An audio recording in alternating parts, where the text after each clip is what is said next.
Aya basi mambo vipi? Sibyo? Twitanye agafilime kacu k'umwaka wa Kisaduyibeni cyangwa se Hey Me finale yakunyibatamo 36. Abantu baba ngo ntagira asohoka ngo n'iki yaje rero ngiye kwibatamo none aha ngaha dutangira. Tugirangiza tutagira bita fake profile. Ko mwana yibonye ejo bundi yakozwe na Rock. Twikire. Niki kandi karembo karangira ka Duyibeni.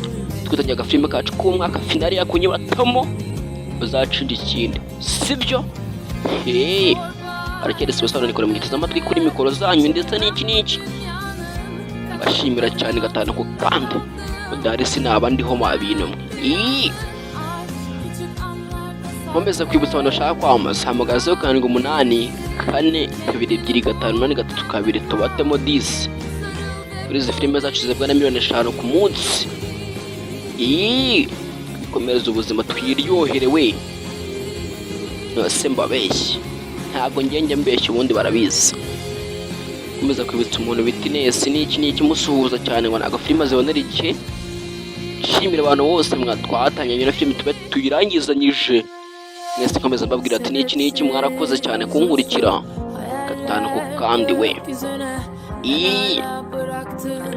Bitso ko zino filime zacu ubuntu kuri YouTube ugiye tuberekamo Castro Official.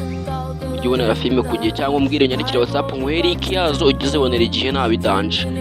Tubatemo filime z'umwaka we. Ese mbabeshye nyuma hari ikintu kiri kunesha umutwe bita shema. Jombo barabakintu nawe ubona mudasobanura.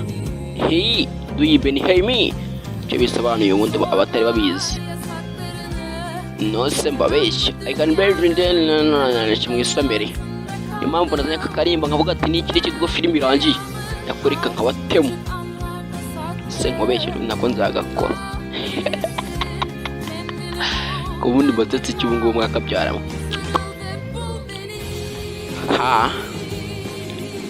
Ikorosi ya Rwamara Kumiro. Duyibeni Hey Me iyo filime tugiye gutangira batubwira ati Duyibeni Hey Me. Twitanye agafilime kacu k'uwo mwaka finale yakunyibatamo ku itariki zingahe. DJ kadutangire.